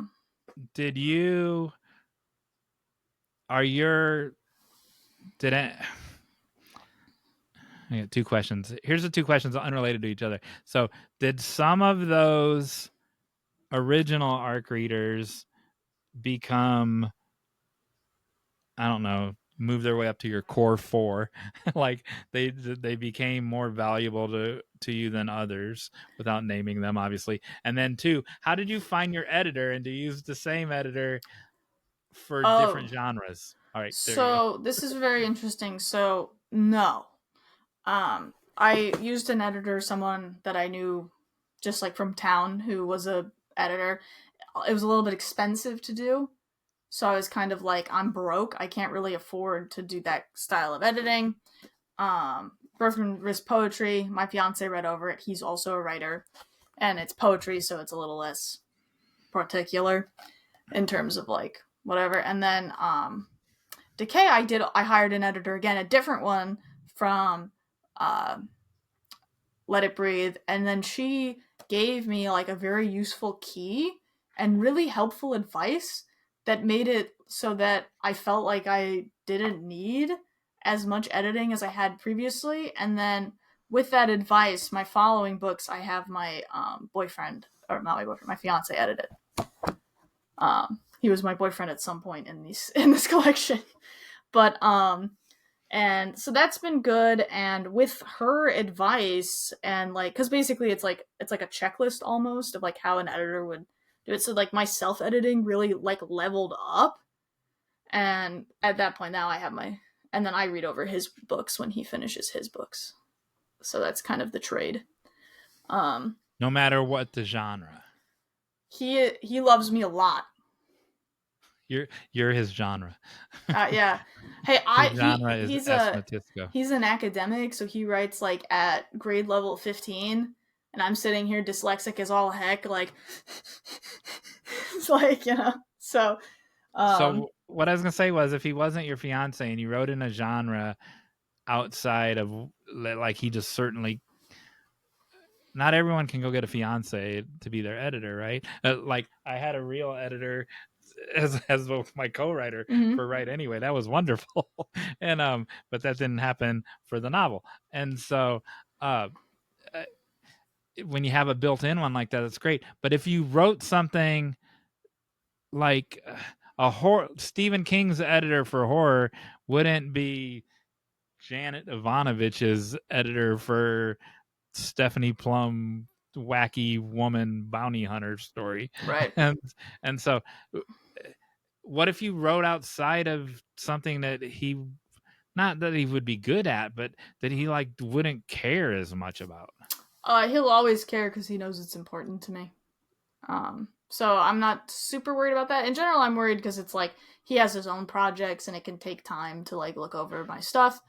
But I don't really. I didn't mean it as a negative. I meant, how would it be different? Like, how would it be different? I don't know. I mean, in general, I think he edits my work better than other people. Like, even when I had the professional editor look over this, he polished it at the end, and he was like, it still had a decent number of issues considering, we paid someone to go over it. So if so, and don't send me, people, do not send me your screenplay. I don't want to read your screenplay. And but so I'm a beta reader for some people with their screenplays. And why not? Because they want to take your 20 years of experience and talk over their screenplay that it took you a whole day or a whole afternoon to read for a $5 cup of coffee. And I don't my time's not worth $5 for a total stranger. Sorry, but it's not. And anyway, so I am a beta reader for people, and I have beta readers for me as well on my screenplays. But my notes for a rom-com are going to be better than my notes for a werewolf story, and just because it's not my jam, man. And I don't know all the tropes in a werewolf story. I don't like, and it's just, I don't want to say they're not going to be as good. Like the story, my story notes, like I could will be as strong, but it's just not. In general, the kind of editor I need is a proofer, not a developmental. Really, like, that's just like what I need. Just because, like, with spell check can only catch so many dyslexic things, and like it's possible for that kind of mistake to slip by me for a long time. In terms of developmental editing, unless I'm having a problem that I cannot solve, then I need advice on. I usually don't need that, if that makes sense. Which maybe you're like, oh, everyone needs a good editor, but it's kind of like, as an indie author, you got to work with what you have, not with different what you wish editors you would are have. good at different things too. Yeah. Like Tully Archer, shout out to Tully. Hey Tully. It can go, a screenplay I can let it go through 5 beta readers who have great notes on character or great notes on whatever arc or whatever, and but she is like the number one. She'll find a hole in a plot that all 6 of us missed, man. She'll be like, well, this guy couldn't have done this because this other thing happened back on page 30. And you're like, oh man, how did you find that? You're 100% right. So that, I guess that's what I'm saying, is different people are good at different things. Yeah. When you said why not, you kind of startled me. You want just people, randos sending you their poetry book and asking you for notes on it for no money? I mean, I'd look at it. That's amazing. Well, it's kind of one of those things where I might not read the whole thing, but if someone puts something in front of me and they wanted just my gut reaction to it, I really don't mind. Screenwriters get that all the time. Maybe it's because 99% of screenplays suck, and so maybe I that's think also poetry is different. like poetry, in my opinion. This is it is what it is. Poetry rarely sucks. It's often mid and seldom great. And so finding great poetry and great poets is so hard that I almost don't mind if someone wants to hand me something that's mid, just in case it's excellent. If you asked me to read your book, I'd say no, because I don't have the time commit and I read slow. But if you hand me a poetry book, especially if they gave it to me on paper and I could add it to my poetry collection, that'd be so exciting. But no, I wouldn't mind at all. The scary part is when I don't like it. This has happened to me, where someone has sent me something and I have to kind of go, this isn't for me. There's a lot of mistakes in it that I can't. Well, the screenplay, that happens all the time. It's like, here's another whatever retired assassin coming out of retirement because of hitman, blah blah blah. They make a lot of those movies, Yeah, and that's why people write so many of them. But 1 out of 1,000 are any good. But you're making me think. You think some of those are good? you're making me think. I would. People, don't send me your memoir unless I solicit it from you, though. But I would do that. I'm kind of like you are with poetry. I would do that with a memoir short story, but I don't want to read a whole screenplay for free. Yeah, maybe it's the length. Because like for poetry, it's like I could read like 5 or 6 poems and get a pretty good idea of like what kind of poet somebody is and what I'm looking at. All right, finish your answer that I wouldn't let you finish earlier. Well, now I don't remember. Oh, you asked me. Elastic brain, let's go. You asked me if I'd picked out ARC readers that I quite liked, and the answer is yes. I have picked out graduated. A handful that are, quite good at what they do. There's one in particular that she ARC reads like 250 books a year, and she gives good feedback that is a good review for future buyers to see because of the way in which she writes the feedback. And so I always reach out to her, and she reads outside of genre. She prefers fantasy, but she'll read outside of genre as well. Not poetry, but I didn't even try that. But a lot of them come and go with the kinds of books. You're right. Like with the next book, this is a fantasy romance. Getting ARC readers for this one was pretty easy because a lot of people like reading in that genre. But if you're looking at a genre that isn't as popular or isn't as, whatever, then it could be a little more difficult. So that's like a lot of my ARC readers have floated in and floated out, which is fine. I just pull out my call out and see if anyone likes the story itself, because to me it's always about the story itself, not about me. I don't know. At a certain point, I feel like we've gotten my my process pretty well down. I started writing things in response to what I was seeing on like Bookstagram and stuff, and I wrote, these are romantic-y books of varying level of steamy. And it was just, I'm very much so thinking about what people are reading and like the effect it's having on them is what I was like thinking when writing these, especially like with romance. The idealization of this kind of thing, what does that really do to people, and how would that really work? So I put a level of realism into the romance and the fantasy romance genre, and I just, at that point, I started just being like, I want to write these kinds of books that I see are quite popular, but I didn't write them the way that would make them popular. I kind of broke them and made them a little weird. And so then I was like, well, now they're kind of my weird little babies, So the thing that you talked about last week, where you took the trope and turned it up to 11, right? You didn't do that in the first book, but you do that now regularly. Yes. And the first book, I'm still like learning. I'm writing a full book on my own, and I'm using the things that I saw great writers do that has fallen out. Like, this is, I think, the closest thing I got to doing that is I have like a interest in I did at the time in head hopping, where you're like in someone's perspective, then you're in someone else's perspective and you're moving around, because I like that. I think it creates a sense of like real depth in a story, and that's fallen way out of fashion to the point where people will scold you if you do it. And I'm like, well, I want to do it anyway. That's how I like to read a third person narrative. And so I actually switched to first person. All of these books are first person narrative. I have just now started going back into doing third person with some level of understanding that I have to, do it in a specific way. But I think that's the closest I got to breaking a trope, was the complete rejection of like very like organized head hopping or lack thereof. People will scold for first person though too. I mean, people will scold for anything. People that's hate what I'm saying. love. Yeah.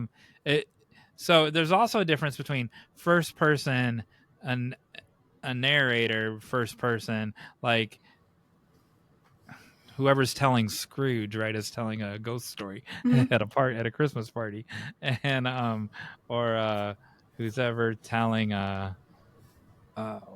what's that? Where Miles, what's that book? Turning of the Screw. Taming of the Shrew.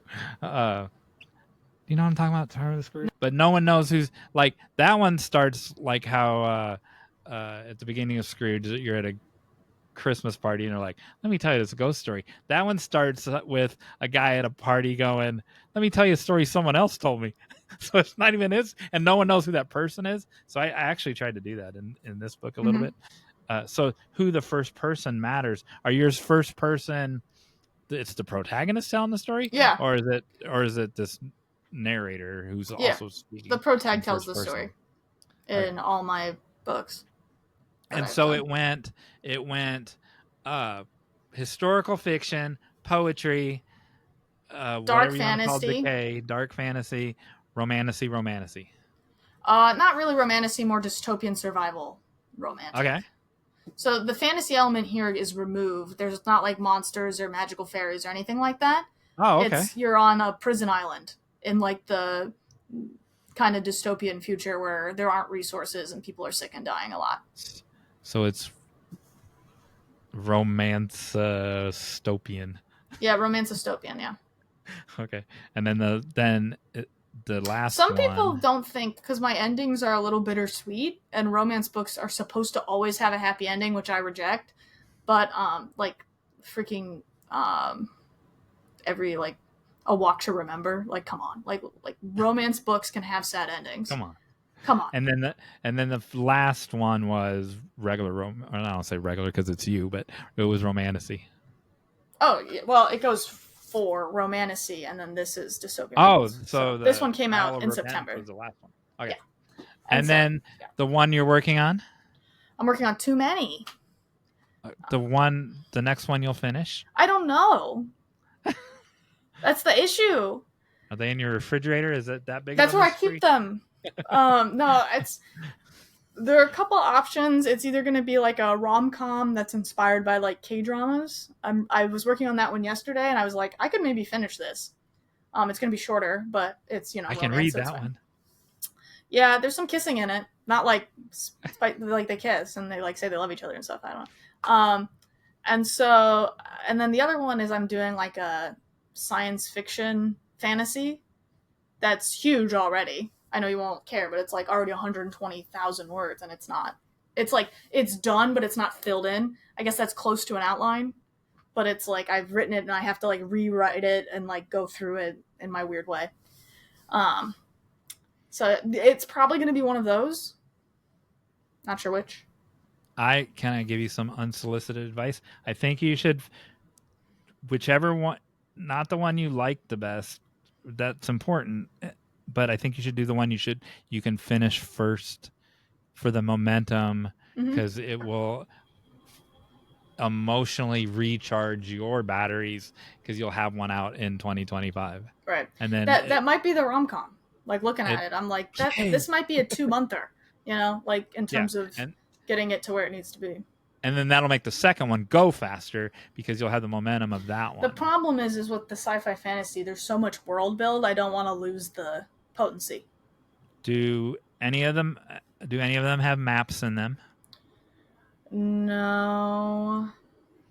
There's a map I made for Decay that I published online, but I didn't print it in the book.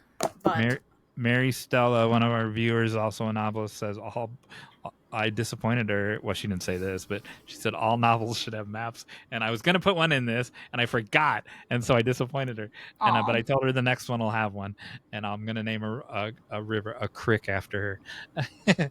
And then, what is your opinion on non-romance fantasy? What is your opinion on that it's cool. today? All right. What is your opinion about it in the marketplace, or you don't care? I think it's not performing with fantasy romance in terms of like how many people are buying it.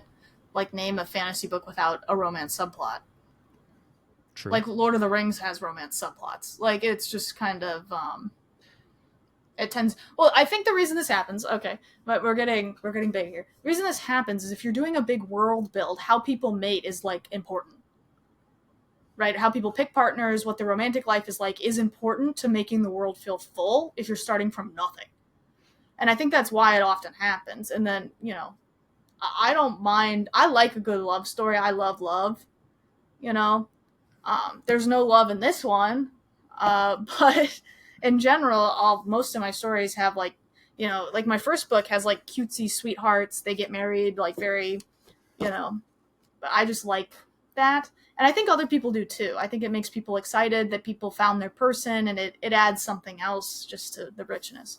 Do you have an opinion about fantasy without love? The question, every word that comes out of my mouth has a reason. So the question comes from a discussion and I'm not one of them, obviously, people who write fantasy that I don't know what you want to call it, traditional fantasy, is not such a thing, but without. They're like, here's all these books about bird people having sex, and they're pushing me out of the marketplace. I don't think you can worry. My opinion is, I don't think you can worry about that if that's not you. Certainly, if that's not you, you're not going to jump on that trend. Right. And the pendulum will swing back the other way. It might take a while, but oh well. Like, what are you gonna do about it? Memoir's really hot right now. But there were. There were still memoirs 20 years ago, and there'll still be memoirs 20 years from now. Like, I don't know. Wait, then what are you gonna do about it? Nothing. You know, I've seen like things where it's usually men who are feeling bad about ladies, and they're like, "Why are the women ruining fantasy?" Have you seen that? There's like a video at like some kind of like event, like one of your like speaky events, where a man goes on stage and discusses how women and romantic fantasy is like ruining the fantasy genre.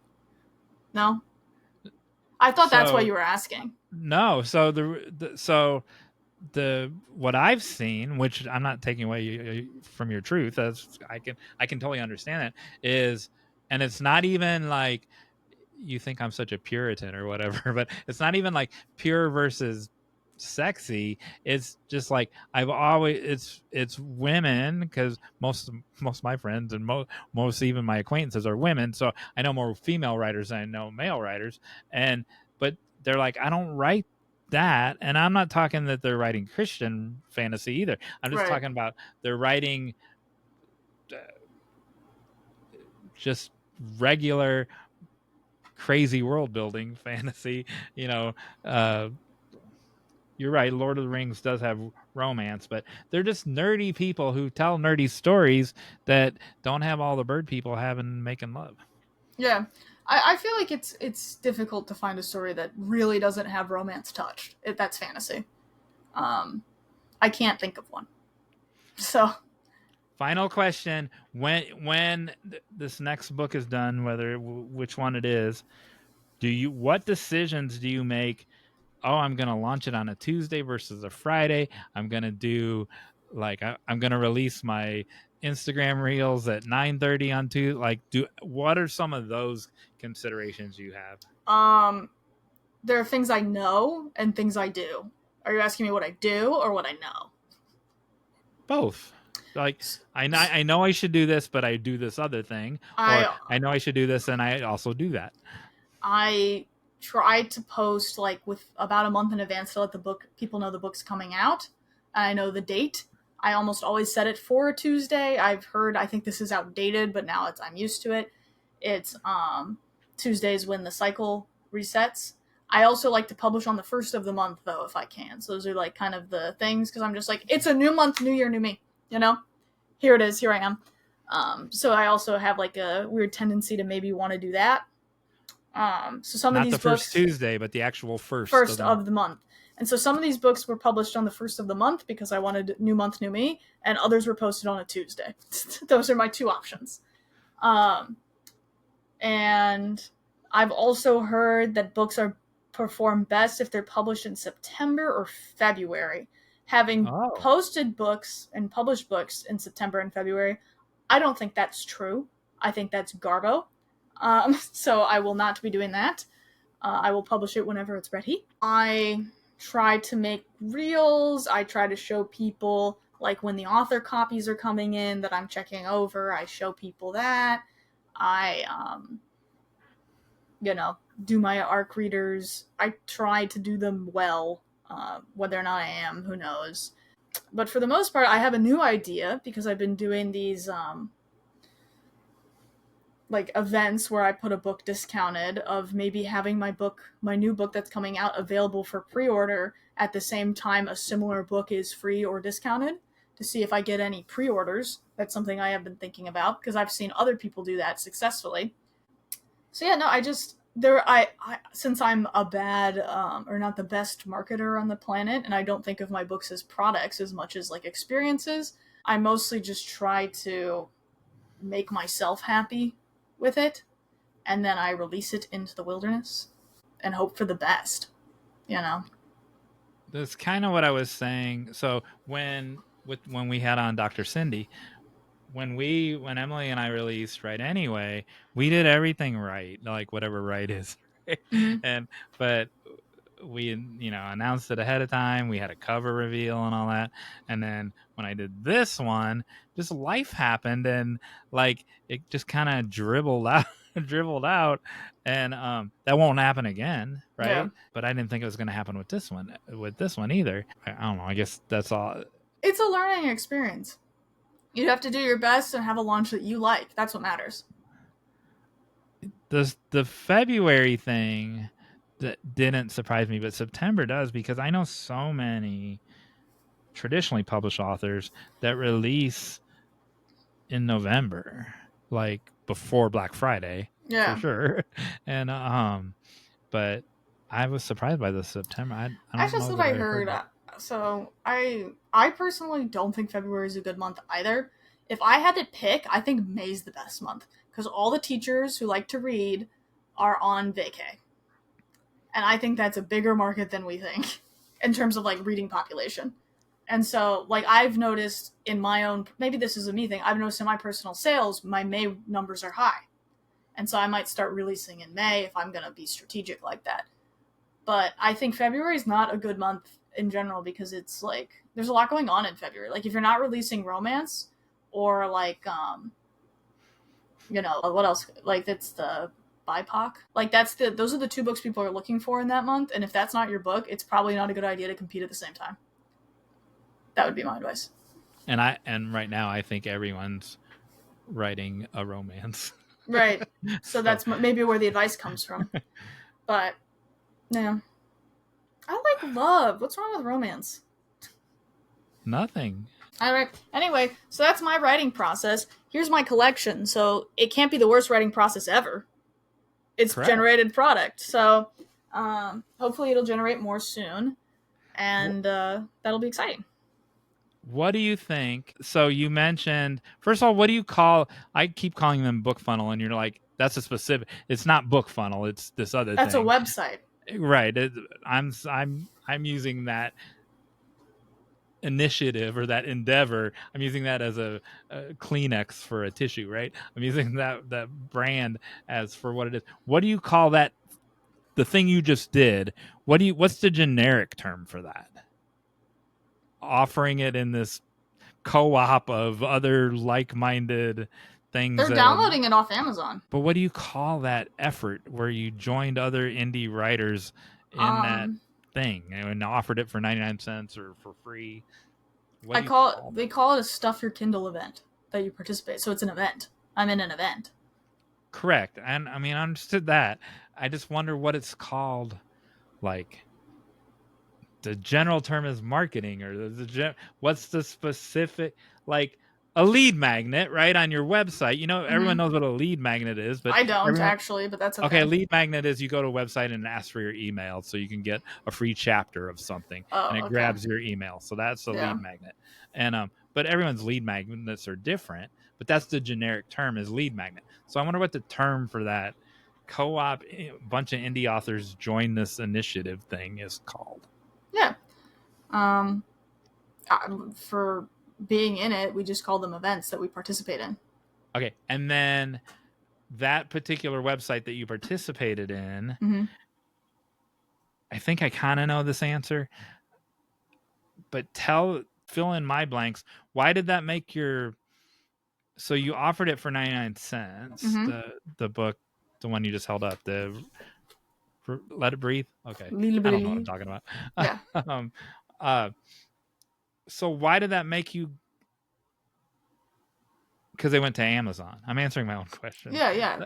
So they put a link on their website that takes them to Amazon where they buy the book for 99 cents. And if it's free, because you can do the free discount on Amazon occasionally, they go to Amazon and download it for free. So those count as buys and downloads, which takes you up the chart, the bestsellers ranking. So I understood that part, but I don't understand like how let's say there were 200 books in that effort, right? Yes. From that website. Was it the 200 of you sharing it on your social media so more people would know about it, or is there this does this website have a concerted audience and so it goes out in their email, their thing? So they're offering people free and discounted books so people follow the emails and stay up to date with their stuff. And then they readers, not other authors. Both. They're kind of going for both. Readers who have a specific interest in supporting indie books or have a specific interest in reading free books, which is quite common. And then everyone posts. Posting is required for most of these events, usually just once. And I've seen events where they limit people based on their follower count, but the events I participate in don't do that because I think that's weird. And also I like watching the we have 200 followers on Instagram author get 1,000 downloads and freak out. It's like the best part. So, that's kind of. And I've seen it around genre too, where it's all mystery, a special day, all romance. Yeah. So the one I did for Let It Breathe was historical and or contemporary, right? Yeah, so this is historical. And so people see it and go, oh, I like historical. And then they go, and then some of them, so I've done special fantasy ones that is just all fantasy and it's a fantasy every time.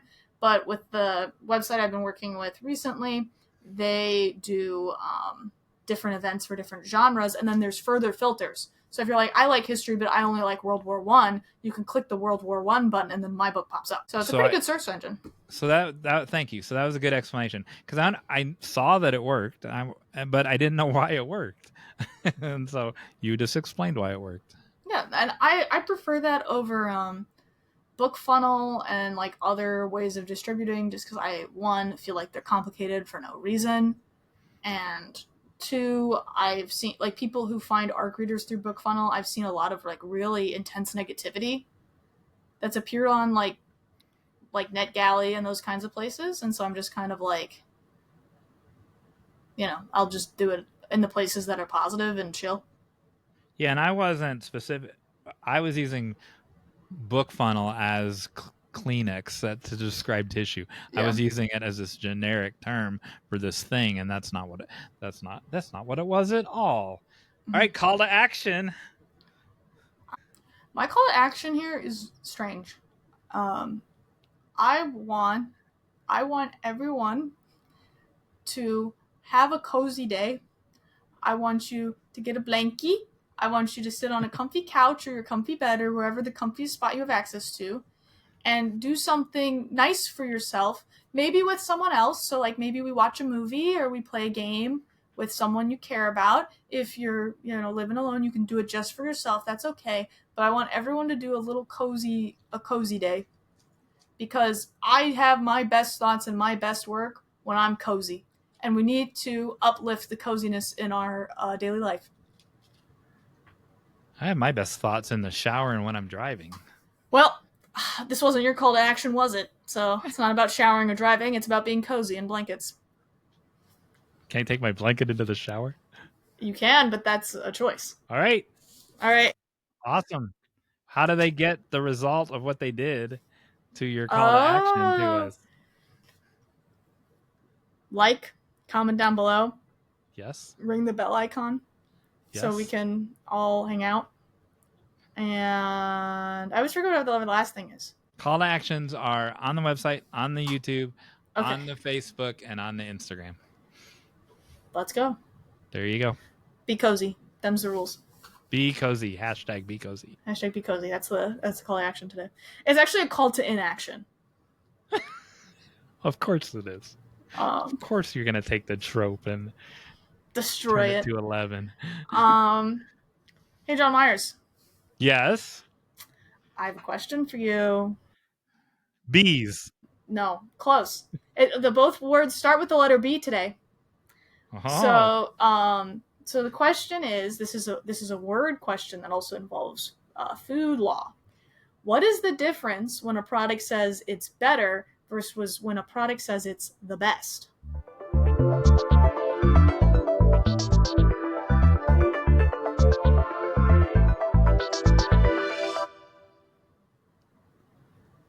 So, first of all, I didn't know this was a thing. So, you've seen it on this is the best cereal. This is better than Cheerios. You've seen that. What does that mean?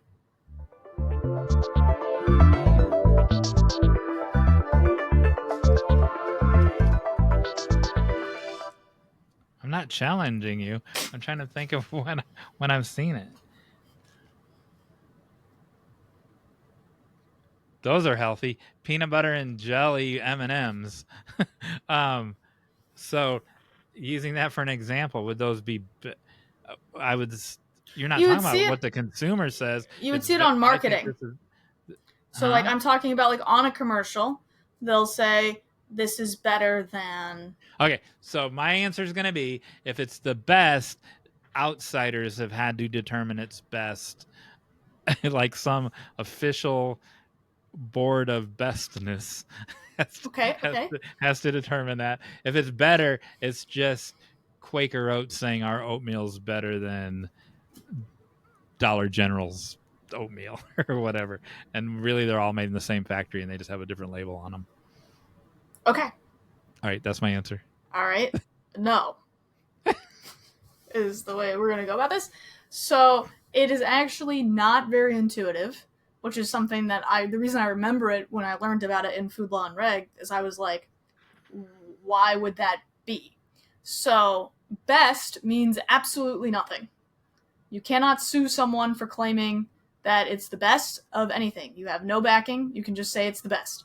That can be marketing. It's considered like a free use term, right? To say this is the best blank. That's considered free. Better, however, if you say, and I'm going to give you a specific legal example, and if someone in the audience had this experience, I'll be pleased because I won't be alone. So Yoplait came out with Greek yogurt, and they said our Greek yogurt is better than Chobani's, right? So you're calling out a specific company. So if you're calling out something specific, you have to have third-party tested evidence that in a sensory analysis that they like it better, right? However, Yoplait did not use what would be considered a third-party sensory group. They used an in-house group, or a group that they had kind of made themselves. Chobani challenged them in court because they figured this out, and the court ruled that they did false marketing and that Yoplait had to remove, or not Yoplait, Yoplait, that's what I want to say, had to remove all their Greek yogurt from the market. Because it said better on it. because they claimed in ads that it was better than Chobani's without proper testing. And what's funny, it's almost the opposite of my answer. Yes, that's what's funny about it. Is there is like rules, and the person who can challenge you is the person that you're claiming to be better than, right? And what's funny is I ate that yogurt. I loved Yoplait Greek yogurt that now just doesn't exist. And there's like a limit on it, so I think it will come back eventually. But I love that Greek yogurt. It was better than Chobani's. Had they just done their due diligence and had an actual third party test it, it probably would have gotten the same results. You could be the third party. Matisko I am the Labs third party. Could be the third party, and then they can come back. You have to be like certified and stuff to do this kind of thing. But I think you're certified. If you send me disagree, $50. Send me $50. I'll certify you. So yeah, that's like a fun and there are lots of little things in food, particularly that because like food law is such like a weird place where things have meaning, but not the meaning you think they would. So that's the example I gave you: is better versus best. I learned something every week. Hey, so does this mean when we say you're the third most, whatever, you're the third best woman? Yeah, better. You're better than number 4 and 5, but no, I'm the best. That means if I'm the third, I'm the third most interesting. I don't know if that has any legal standing. I have to get an official board certified to certify you. All right, say the thing if you'd like to know. If you'd like to know more about random words in food law and what they actually mean versus what you probably think they mean, like, subscribe, ring the bell, go to the website, hang out with us, follow on Instagram, make friends, sing songs, do a dance. Throw your toaster in the refrigerator. I thought you were going to say something else, and I was like, that is not Jon Meyers coded. You were going to say throw the toaster in the bathtub. Yes, that's what I thought you were going to say. Of course you were. Turn your blender on. Put your hand in. Dude. All right.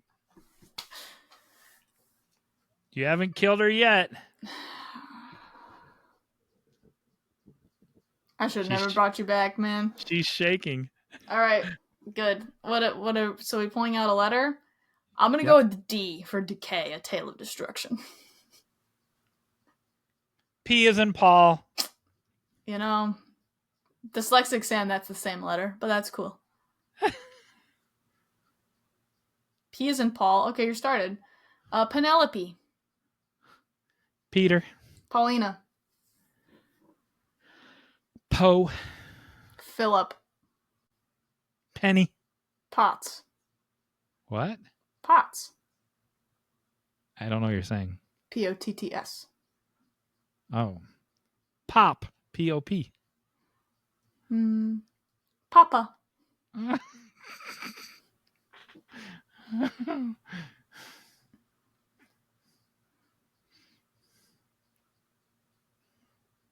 Pauline. Peter? I said Peter. But I'm out. You lose. You lost. I've lost every time because I don't like the game. No, you didn't. Actually, I don't like the game because I lose every time. That's the truth. Would you like to do the final act? Yes. Today, you will be playing for... You want this. Is it more Purple Carrot? Oh! My novel... I do want that. The Pantomime Horses of London, Kentucky by Jon Meyers that just came out today. Wow, it's fresh off the press.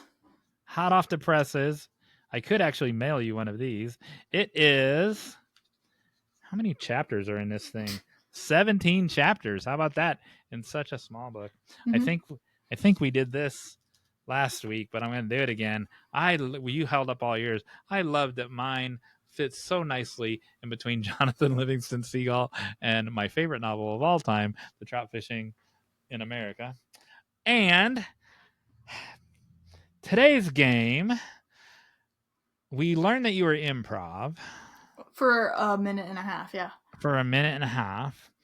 This isn't really improv, but in my brain, they're somehow connected. I'm going to show you 2 scenes, and you're going to have to tell me, was gonna make you act out what would happen next, and which you can still do, but I won't make you do that. And but you're gonna have to tell me what happens next.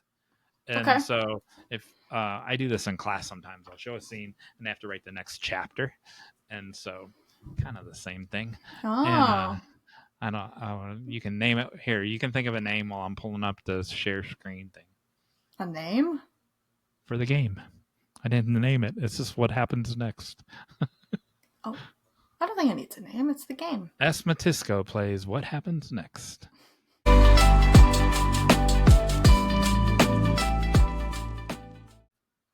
All right, can you see that? Yeah. So Conan went to Chicago 10 years ago and taught some little kids how to write Chicago blues songs.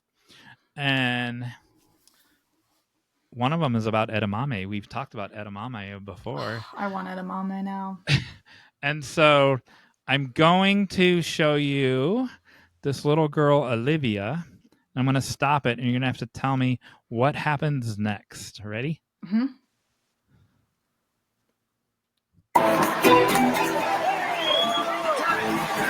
You know what the blues are? A little bit, yeah. What do you know about the blues? Wait, no, never mind. What happens next? She tells them that she doesn't know, and then she starts talking about Blue's Clues, because that's what she thought they meant.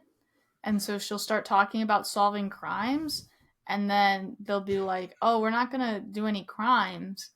And she's like, but I'm so sure, because in Blue's Clues something always goes missing. And then she's gonna steal his guitar. And then Conan's gonna chase this little girl down the hallway of this school while she has the guitar. He's gonna tackle her, punch her in the face, take his guitar back, and say, no Blue's Clues in these halls. Oh my goodness. That's a better answer. You win just for that answer. You are good at improv. All right, let's see if you're right. Let's see if you're correct. Oh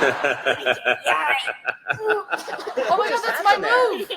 What just happened to you? Nothing. You just worked in. She did your move. That's like so close to my move. I do that. That's like a half move. She's gonna turn into me. That's me. He's like, what happened to you? You're gonna break yourself. Are you okay? All right. And she said, nothing happened, just like you say. Oh no. All right. So now what's Olivia gonna do next? She is now she thinks these men are funny because they're inflexible and weak in her mind, and she's gonna do a back bend, and then to like really show off because she's like a gymnast. They're weak because they don't want her to break her back. Yeah, they're mentally weak. So you're calling me weak you're calling me out on the show. Mentally, yeah. I don't want you to break your back. I have the same concern for you that my Conan back has is for not Olivia. going to break. Okay, we got it. I think she's gonna do a back bend on the haters or a backflip on the haters. That would be even cooler. She just starts doing flips. Let's see it. I just want you to know that I have the same concern for you that Conan has for Olivia. Here we go. In the middle of talking, and then you bent over backwards and you almost split in half. Does that happen to you sometimes? You're talking to someone and all of a sudden your lower back just gives out? No. Because that's young. I just paused it so you could comment. I just think it's funny how people lack flexibility in their minds about what they're able to imagine that other people's bodies can do. Because it's kind of like, yeah, I'm more flexible than some people, but I also have a friend who can deadlift 420 pounds. And like, that's hard to comprehend, but I'm able to be like, yeah, he can do that. And I get a little nervous because I'm sitting here like, is he going to break? Is his spine going to snap? Is his arm going to pop out? Because I could never imagine my body doing that. But I also understand that everyone's body is different and has different things going on. So I try to like keep that inside. Well, some of us are the same worried about you and Olivia. Here we go. Okay. 7 is young to have lower back failure. What bothers you when you go to school? On the playground, we go and we try and play, but we only end up talking about what we want to do, and then school's over and we have to leave. So you never even get a chance to play because you spend further. Oh, I think you. Whoa! Are you okay? Oh, Aw. poor Olivia. See, our concerns were actually valid, and you called us weak. Yeah, no. She's fine. She's a child. She'll be good. She brought up a decent concern though, like that organizing to play at recess when you only have 15 minutes to do so. Very stressful. Oh, you're not going to pay the rest? Is she okay? Yeah, I don't know. Is she? Well, the thing is you cut like this is a skewed sampling because it's like because Conan wasn't comfortable with it, he cuts it there so you can't see that she's totally fine and it's not a big deal. So Olivia never comes back Mm-hmm. until the very end, but it's like 8 minutes, so I can't play the whole 8 minutes, or we'll get yanked off of the YouTube. And but I'll put the clip down in the show notes because there's all different kids who have their own little quirky things, like her mom wouldn't give her edamame, and this other kid gets hit in the head with a ball all the time, and that hurt. So Olivia's big problem was that they talk about playing and they don't get to play. I think she has a great point. I think she has a bigger problem is that stretching. I think we've all learned something today. Matisko, stretching can do you in. No, we don't want to think. I already had to go through one funeral with Baggy. I don't want to go through one for you and Olivia. So Olivia does come back at the end, viewers, and all is well at the end in the big crowd scene. All right, there you go. You did well. I think you win whatever. Oh, you win my book. That's a good win. That's a big win. Yeah, I thought so. So, but I may have won, but we couldn't have done it without you. We couldn't have done it without you. Dang, you're so good at that. You like always trick me.